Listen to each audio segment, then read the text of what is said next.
Welcome back to the Lovin Dubai show. Our guest today is Evren Ozka, founder of Mallet London. And everybody's nutrition. Get ready to be inspired as Evren shares insights from the fashion and wellness worlds. Welcome, Evren. Thank you very much. Hope you're having a great day. Yes, very good. We're excited to have you here. Thank you so much. How are you? I'm good. How are you?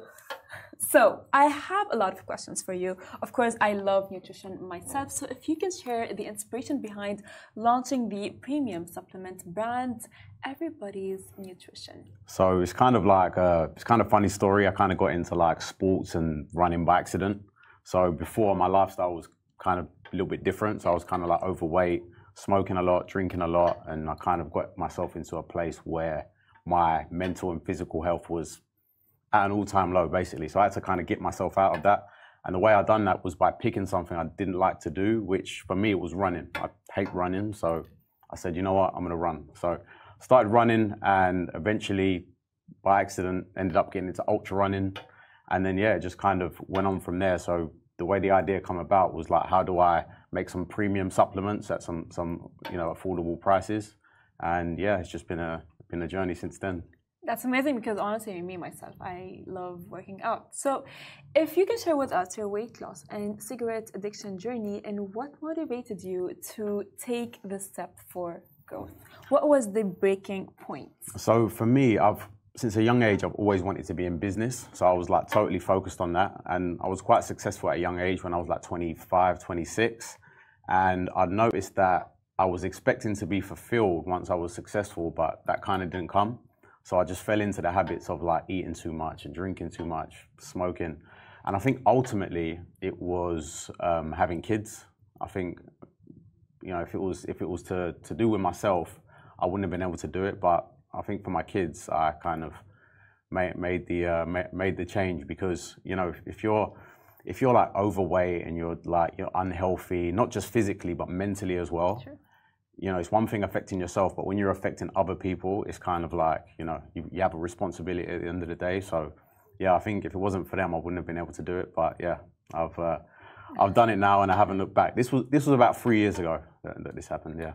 Yeah, you know, because I've seen a lot, and you can see like every parent goes like, yeah, you know, kids change everything. Like the moment you have a kid, apparently it's a different scenario. Yeah. You know what I mean? And the thing is, maybe I hope I, you know, will be understanding that, of course, you know, for sure.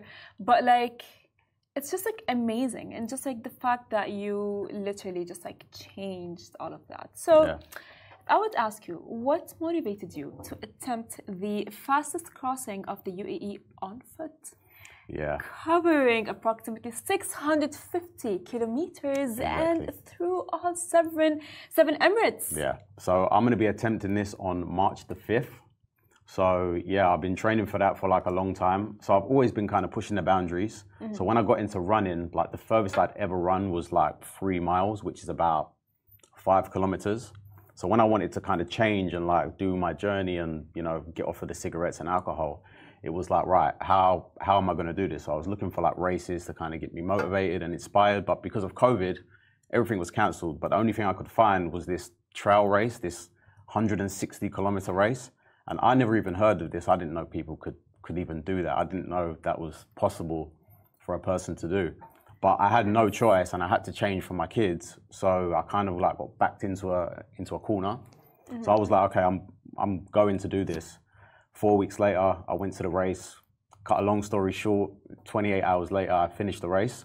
And that just kind of blew open the doors of what is kind of possible for a human being to do, because I was living my life that whole way, not knowing that I had this inside of me. And now all of a sudden, I'm able to like run these mad distances all through my mind, because my body was still, you know, quite damaged over the years of abuse. But I was able to do it. So I've just been pushing the boundaries ever since. And yeah, what better way to push the boundaries than run across this beautiful country? Yes, I love how you connected the mind and your body together. Yeah, it's all about the mind for me. Really? Like that's the only reason I do this. It's not for, okay, it is for health to some degree, but it's all for my mind. So I run every single morning. Okay. I don't take any days off, and it's all for my mind. They say, you know, they say the best way to start the day is to eat a frog. So like to do the thing that you don't like doing. So for me, that's running. So I wake up every morning, do the run, and yeah. So you guys are giving actually amazing advice because, like, you know, as well, I am as well into the health journey, and I love running and walking. You know what I mean? But at the same time, it's like I all the time find excuses not to, because like, oh yeah, I'm busy. Oh yeah, I wake up at this time. So I think you're an inspiration for me, which I think he should be for all of us. Yes. So how do you envision this record-breaking attempt aligning with the mission or message that you would want to convey through, you know, through your business? Okay. So the reason it's called Everybody's is because I believe that. I mean, it sounds weird to say, but I think anybody is capable of doing this stuff because it really is all in the mind. So I am everybody basically, because I have some friends that are like real athletes, like Olympians and like people that are, you know, they're really gifted. So it takes certain gifts to be able to do certain things. We can't all be LeBron James or Cristiano Ronaldo, but anyone can do what I do because it just takes effort. And if you're willing to put in the effort, then yeah, and it really is true that anyone can do it. You can run the 5K, you can run the 10K, or you can do that thing that you didn't think was possible. It's possible, trust me. I love how you said I'm everybody. Yeah. Because like, you know, it is a thing that just like we often as human beings, when something happens or like someone achieves what we want to achieve, we think that they can achieve, but we can't achieve it. And even if it's as, you know, as simple as working out. Yeah. Yeah. So that is actually great. So if I would ask, how would you say that your past experience of overcoming challenges influenced your, let's say, journey and decision on taking such an ambitious physical challenge? What, in terms of like what led up to that, or was it like? No, I mean like in terms of like, how would you say like the things that led up to the physical challenge and you actually leading with it? Okay, so what led up to that was, so I'd done my first race, which was 100 miles. That was before I did a marathon or any kind of distance. Done the 100 miles, and then, like I said, that kind of just opened up the doors of what was possible. And then I've just been doing races, like non-stop.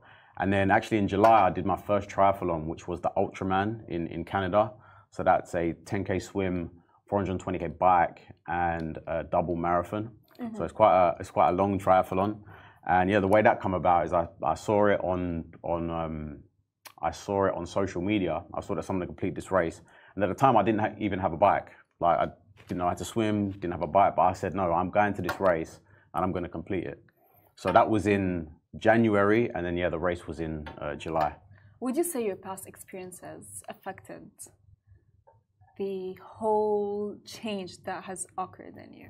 Yeah, definitely, because I mean, I knew what I was doing, like when I was living that life, I knew that I had to change. I knew it wasn't the right path for me.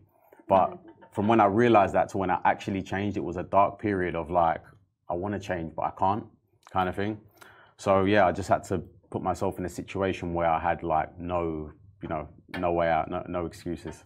What is like what would you say, like there was the ultimate, something that happened that just like, we were like, I'm done, I'm going to change? I think it was just like the build-up of everything, of it taking so long.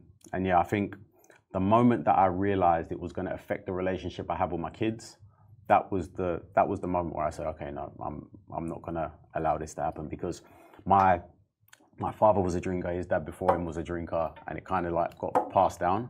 And I said, I'm not gonna pass this down to my kids. If they want to drink when they're older, that's fine, but I don't want them to do it because they saw it from their dad, That's actually very nice. So your kids changed everything. Yeah. And your kids were like your breaking point of like, you're like, everything to them, yeah. Changing, which is actually beautiful at this point.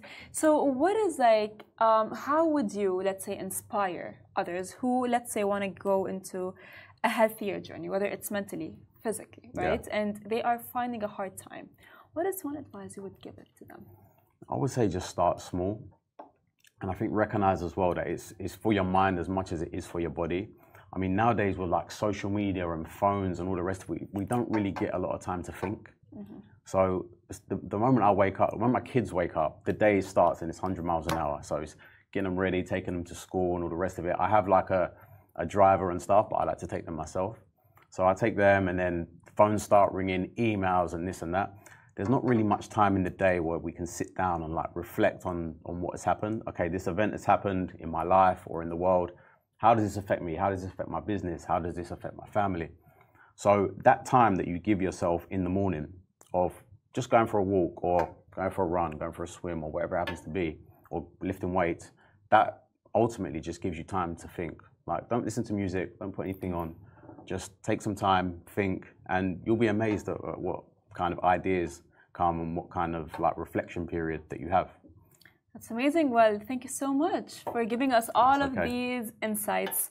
So this is the end of our show. Don't forget to tune in tomorrow at the same time, 8:30 a.m. Goodbye from me. Goodbye. Thank you.